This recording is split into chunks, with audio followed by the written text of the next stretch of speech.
Troy Renck is at Dove Valley with the Broncos. Troy, does it feel good when Peyton calls you out by name? Yeah, I mean, it's different in football because in baseball you can microwave the relationship by spring training, and it bothers you if players don't know you by name. It's different here, but, you know, it's just part of it. It doesn't affect my job. Peyton is a fascinating individual. He knows everything. Nothing escapes him, as you guys said, whether it's the type of question. He holds everyone accountable, even the media. It's a fascinating dynamic. Troy, does he seem to be getting comfortable with the idea of not practicing once a week? He didn't practice today. He didn't practice, I believe it was last Wednesday, and he will not practice quite often during the regular season. Is he coming to terms with that? I don't think he'll ever be comfortable with it, Les, because he did something a different way for the better part of 17, 18 years. But he understands the need for it, at least how it's been related and expressed to him, and that it's going to happen. I mean, Gary Kubiak put it in place when he took over. This is how this is going to work, and there's a reason for it. To win a Super Bowl, to be your best at the end of the season. And Manning understands that. But the idea, is he comfortable taking practices off? No. Did he want to play last week? Absolutely. But he understands that there's a bigger picture involved. How necessary do you think it is for Manning to even play against the Houston Texans, especially with J.J. Watt, who's probably going to be lined up a lot against Zimbrilo? And I understand that Zimbrilo is going to get help, but do you really want to put Manning in that position when this offensive line hasn't even come close to gelling yet? You know, I do think he wants to play this week because, you know, other than Emmanuel Sanders, they're going to have the entire first-team offense going. Manning would like to see how that looks in a game. He is not concerned with the line because I think he knows he can audible out, protect himself, and get rid of the ball. He will have tight end protection, I'm sure, if he walks in, whatever it is, 9, 10 snaps. But, you know, for me, the NFL preseason is really a goal, and can you stay healthy? How much time do they really need? I would say you could probably argue in some of these guys' cases they could use one preseason game and be ready to go. But Manning likes the idea of seeing the offense in a test run. How much more would he need if, let's say, he plays a half this week? I don't know that I would play him again, but they probably will because typically starters play a lot in the third game. So maybe he plays another quarter and a half in the third game as well. But to your point, Eric, I don't know that he would need more than a half. And if they were in last year's offense with the same coach, I would suggest he wouldn't need to play in the preseason. Troy, besides escaping with his health on Saturday night, what should we look for from Peyton Manning? What would be a good indication that he's ready to go? Well, we've been telling everyone that he's throwing the ball harder, and that's based on Demaryius Thomas, Emmanuel Sanders, and DeMarcus Ware said that again today. Watch for the velocity, how the ball's coming out of his hands. Does it look different to those who haven't seen him live in a game? And more specifically, Les, how does he look under center? Calling, you know, in run plays, pass plays, that transition from center to pistol to shotgun. Because last year when they made the switch, they did it midstream, and he was never comfortable the last half of the season, and it was reflected in the statistics. And I think he won't probably say it, but I think he lost some confidence in the way he was playing. But watch how he looks under center, watch the velocity.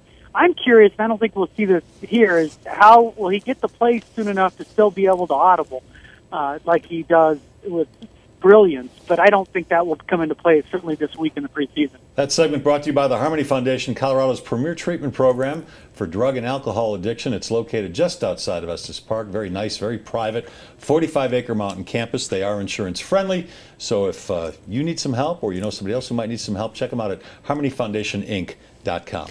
Troy, after the way Osweiler played against the Seattle Seahawks, are you looking forward to seeing Osweiler play more against the Houston Texans or Manning play?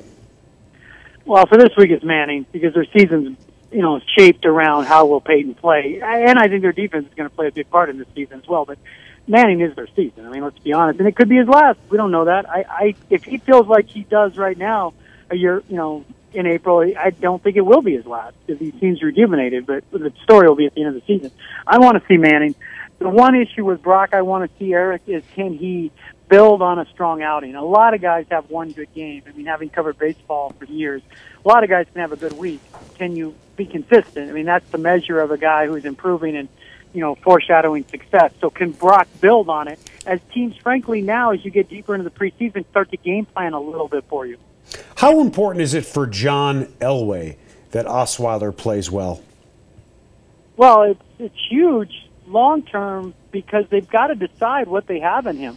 And if you had told me based on training camp, could they feel comfortable that he's the guy going forward if Manning were to leave, I would say no. But then he went out in Seattle and played his best game as a Bronco, like in a hostile environment with a new offensive line where communication was difficult. He ran the 2-minute drill. He did everything you'd want to see in a starting quarterback in the NFL. So it's important, Eric, that they have a really good read on who they think he could be if given the chance. And that's hard because it's still not real. It's fake football.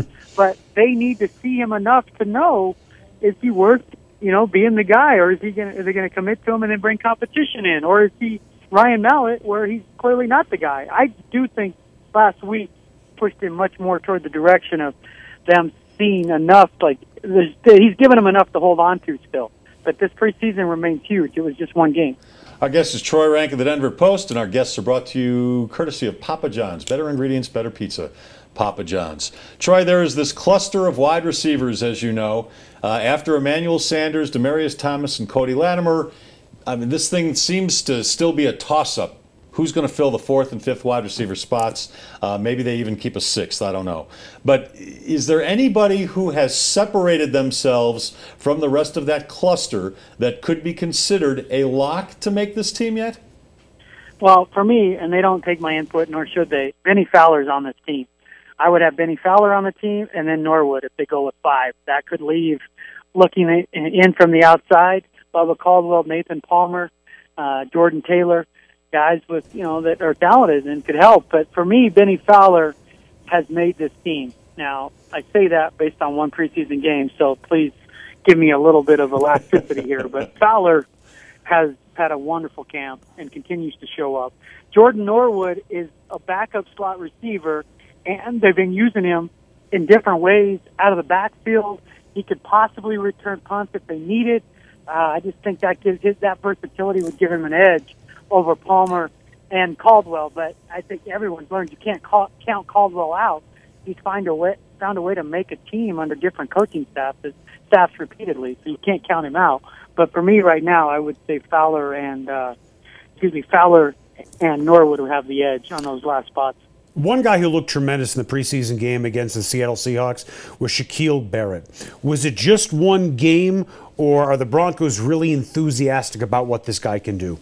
Now, there's some deeper roots to it because he's had amazing camp. It's one game when a guy gets a sack based on one play, and he hasn't shown it in practice. Shaquille Barrett, every time they give him something more to do in practice, he continues to shine. So for him, it is more meaningful and it is more significant because practice is translating to the field. He's learning from DeMarcus Ware and Von Miller. He is showing he could be an effective edge rusher in this league. So for me, he's made this team too. He and Shane Ray have been running with the twos, and Gerald Rivers has had a great camp. Can they afford to keep him too? I don't know, but I know there'll be teams that he would be hard to get back on the practice squad. But Shaquille Barrett, the reason I think it means more, Eric, is because we see it in practice, and then you turn around and see the same type of play in the game. That's telling you, for me, a guy who's definitely trending upward, that the light bulb is going on. I know I'm putting you on the spot here because I don't think this is... Do it anyway. Okay, fine, whatever. Listen, Troy, you're an award-winning journalist, so you should be able to easily answer this question with absolutely no prep time. Besides Manning, give me a guy on both sides of the ball the Broncos cannot afford to lose this year. Von Miller, because for me, he's going to challenge J.J. Watt for Defensive Player of the Year. I mean, he's going to have that kind of season. He may not win it, but he is having a camp for the ages. He is making professional guys look silly and playing at such a high level. So Von Miller, I don't, with all due respect to Shaquille Barrett, but Von Miller's got a chance to be the best defensive player in the league. You don't want to lose that. Offensively, the one guy they can't afford to lose would be Luis Vasquez at this point, beyond Manning, because their line is just, let's be honest. They're drawing it up in the dirt right now, and they're hoping. But if you lose Luis Vasquez under any circumstance, now, oh my God, the youth and inexperience would just be chilling at that point. That's a good answer, and that's why you're an award-winning journalist. Troy, before we let you go... Hold on, wait, you have won awards, haven't you? Because I set you up that way. I don't even know your bio. You have won awards, haven't you? He's got a couple Pulitzers, doesn't he? No, not those. Yeah, I've won a few, thankfully. It was an accurate statement, Eric. Oh, thank goodness, Troy, because I don't want to look like a complete ass. No. Yeah, just a half one. Thank you, Jimmy. Hey, Troy, I can't let you go without asking you this. Woody and Mark Kisel and I yesterday were talking about this. The question was about the kickers. None of the three of us, for the life of us, can figure out which kicker and which punter is going to make this team. Is it as close as we think? It is close because it's tied. The punters are tied to the kickers. If it was just, even if it were McManus versus Barth, it's an interesting competition because McManus looks way more consistent than he did last year when he eventually got cut and landed up on the practice squad. But watch Lanning, because if Lanning can kick off, that is a very interesting scenario. That Colquitt, if Lanning can kick off and it's functional punting, Colquitt's in big trouble. The McManus thing, I don't know then, because then Lanning, if he kicks off, can they swallow hard and say, well, this is a different brand of McManus? It's Connor Barth, for all he does, he's a very consistent field goal kicker. And if you don't need him to kick off, I don't know that I would hedge my bet and take McManus over Barth. But Lanning is the key right now, is I guess what I'm saying. Lanning kind of holds the dominoes here. If he is able to kick off and be a functional punter, I do believe at that point it becomes Lanning Barth. But again, this thing is wide open right now. Yeah, a guy holds the key, and he wasn't even on the roster a week ago. Troy, thanks a lot, man. We'll see you tomorrow, all right? Yep. Troy Renck of the Denver Post. All live guests brought to you by Papa John's. They're the official sponsor of the Colorado Rockies. The day after every Rockies win, unfortunately, that's not today, you get 50% off your online order. You have to go to papajohns.com. You know what? Go get a pizza anyway. papajohns.com and use the promo code ROXWIN, ROXWIN.